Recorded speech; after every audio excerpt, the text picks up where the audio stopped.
the Meigs Nature Center, again coming to you with another episode of My Favorite Animal.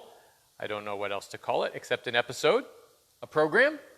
So, as you can see today, my favorite animal is a fish. But before we get into the fish, we need to do our reminders. So I need to remind everyone, you need to continue to maintain social distance, covering your face when you can't maintain your social distance. Wash your hands regularly, often, as much as you can. Don't touch your face. All of these things are going to help us get through this really quickly, or a little bit quicker maybe.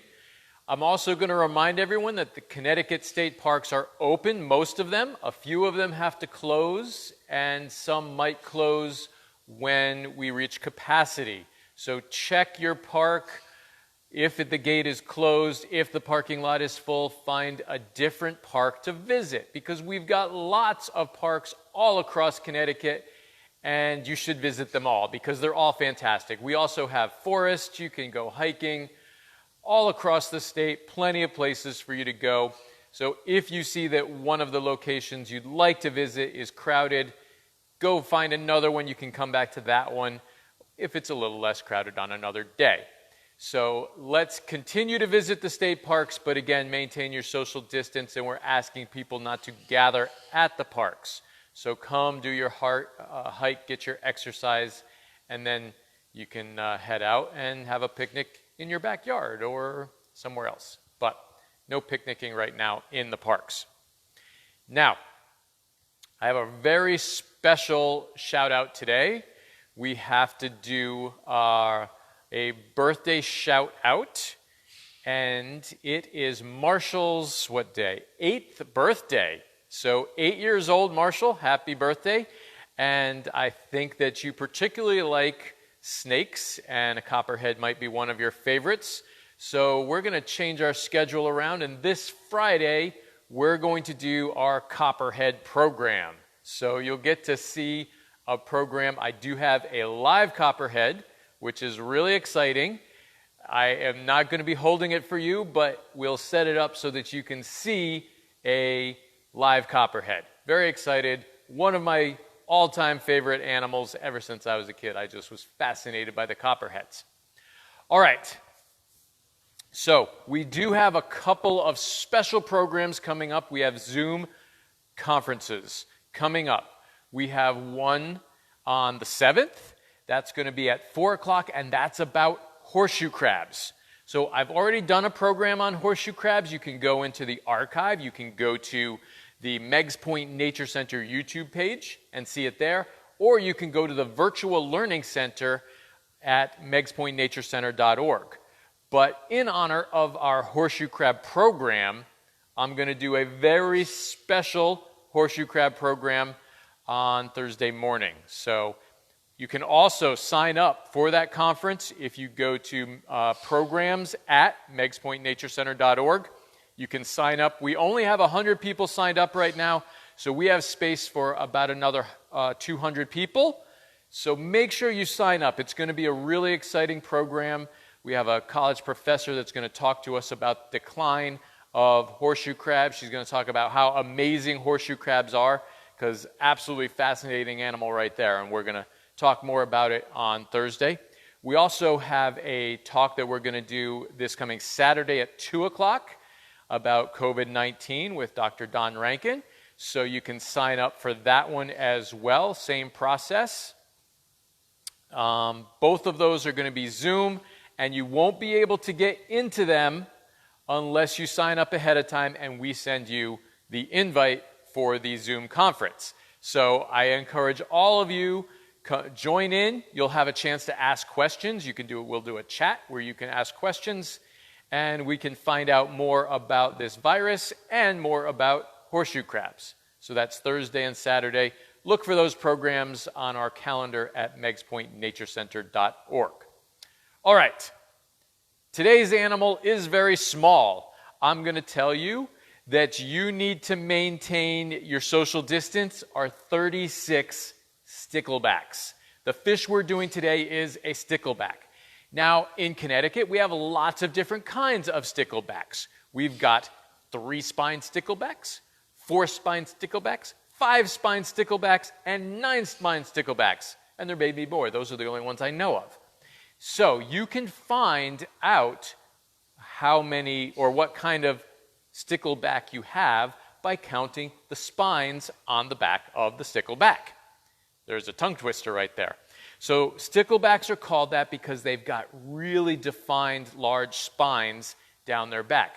But because this fish is only 2 to 2.5 inches long, it's really hard to count those spines.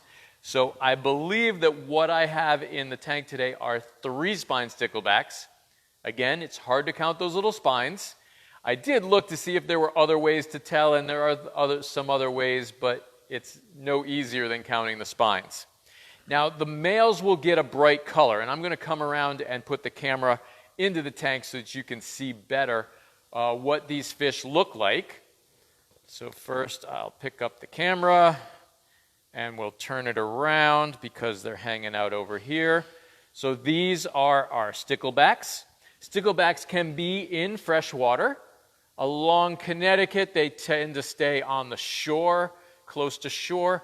And when it's breeding time, they come even closer to shore. They'll be in really shallow water, less than a meter, about a half a meter, or 1.5 feet or so of water is where they're going to be. So the male is territorial. He's going to pick his territory, and he's going to start defending it from all those other sticklebacks that want his territory. The way he does that, he'll go head on. If there's another stickleback coming that he needs to defend, he will flare his fins out to the sides and go head first. And if the other stickleback keeps coming, then he's going to have to attack. He will go right at him head first and try and drive the other sticklebacks away and say, nope, this is my territory. So once that male has established his territory, now he needs to build a nest. They build nests. He's going to make a little circular depression in the mud, the muddy bottom, or even a little bit of a sandy bottom. So whatever the substrate is, he's going to make his little depression. And then he is going to start to build a little bit of a nest. He's going to get some seaweed and some organic matter in there, and he will stick it together. He sticks this nest together. He produces a sticky fluid in his kidneys, and it comes out his vent, which is where he goes to the bathroom from. And from there, he sticks all of these grasses or seaweeds together, eelgrass or things like that are living in the water where he's from, sticks them together and makes a nest. Then he will tunnel in and sort of create a tube through that organic matter, and that's his nest. So once he has a little bit of a tube, a little circle, so his head and tail could stick out at the same time, then he's going to try and find a female. He's going to attract a female. She goes in and she lays her eggs in that tube. And she will lay up to 50 eggs, okay? But usually it's between 20 and 50 eggs. She's going to lay them in the tube.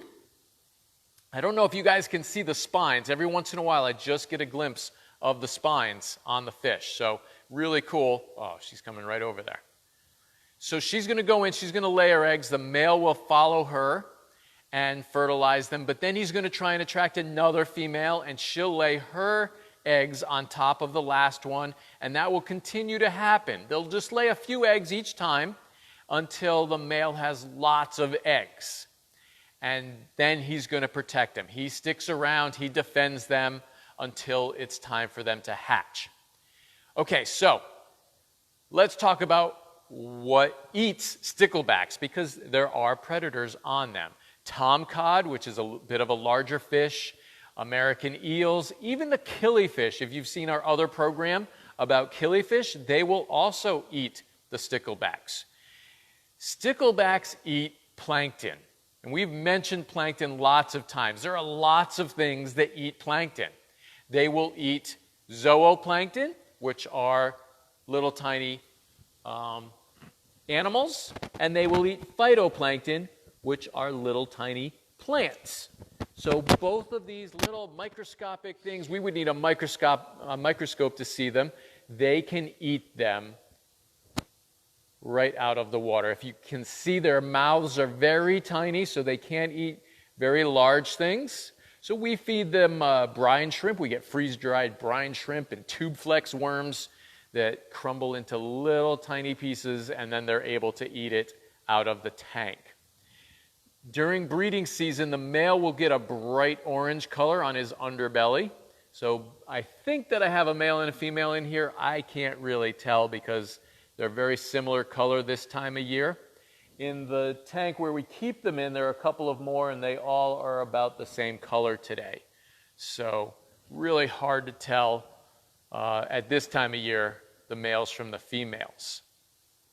And these fish will only live about 3 years. So they're not a long-lived fish. And because they're so small, but they stay in shallow water, that's why the things that eat them are much more limited. If they were out in the deeper water of the Sound, there would be more things that would be able to eat them. Okay, if anyone has any questions, you can post your questions. Please continue to tell me where you're posting from. I always like to see where people are from. So we will continue on. And I'm not seeing any questions right now.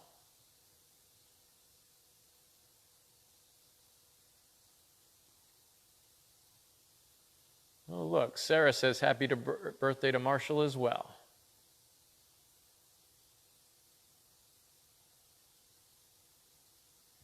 All right, I'm not seeing any questions. Does everybody like the stickleback? I saw some thumbs up when we first brought it out. I really think that the sticklebacks are a fascinating little creature. The fact that they build that tube-shaped nest of organic plants, it's just really amazing.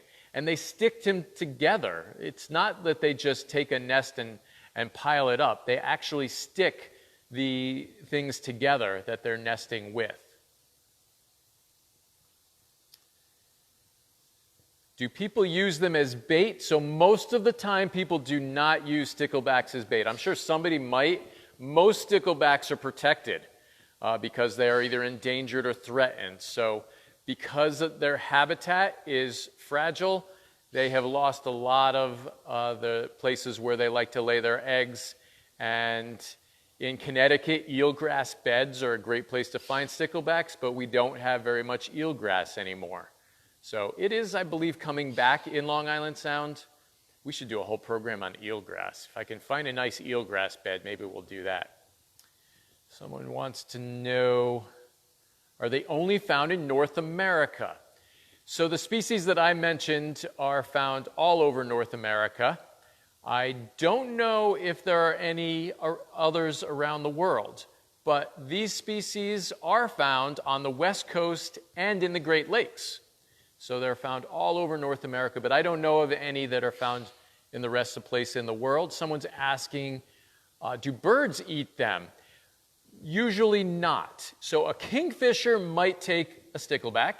Their habitat overlaps, so they might take them. Typically, though, birds of prey are going to go for larger fish, and these do not get very big. So how many eggs hatch? They can have up to 50 of them hatch. But again, because they're so small when they hatch out, lots of things like to eat them.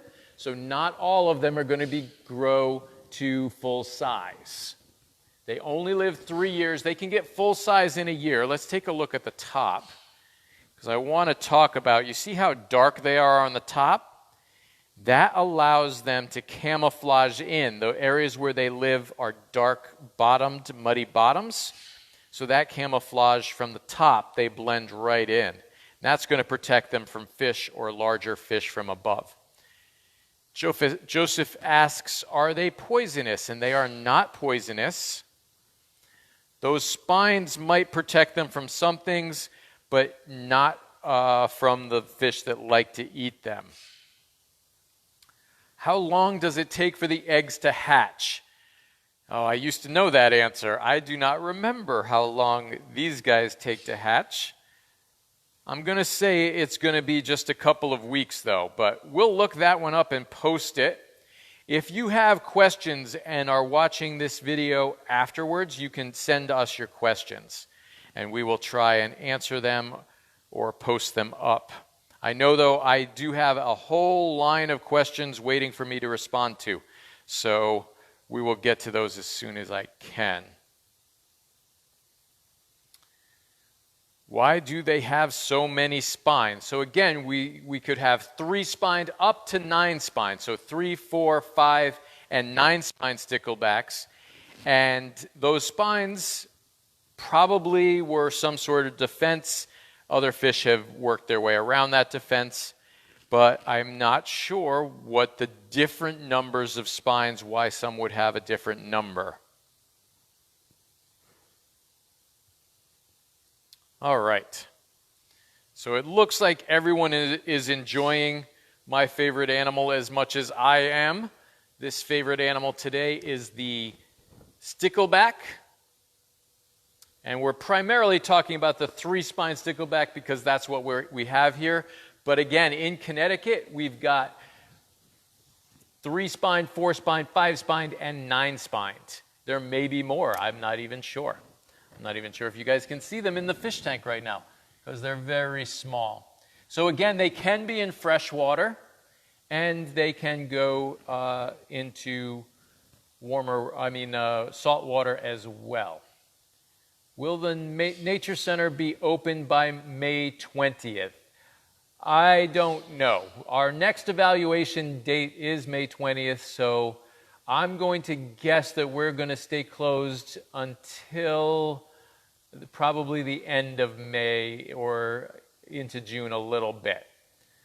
But as soon as the Nature Center opens, I will be sending all of you, we'll be talking about it a lot on these Facebook programs when we have a date. And even if the Nature Center opens, I'll continue to do these programs. We won't do them as often.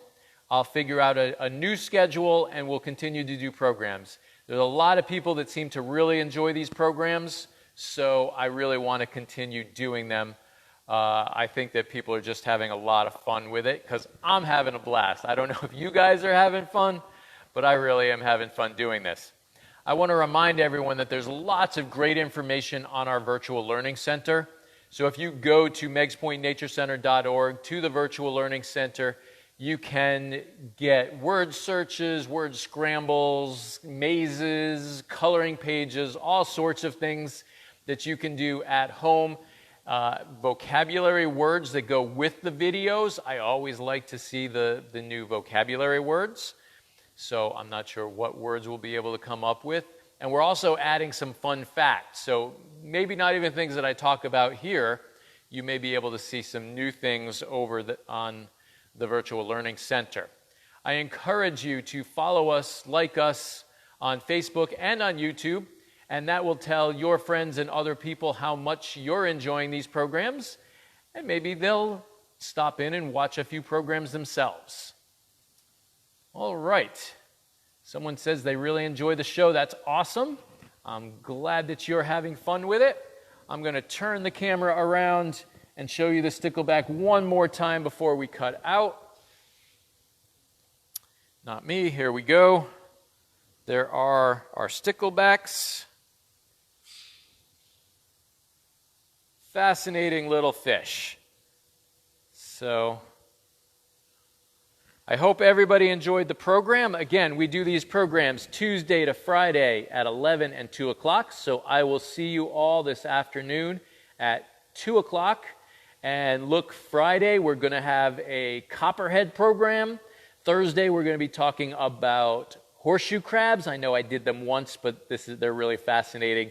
And we do have a horseshoe crab program you can sign up for.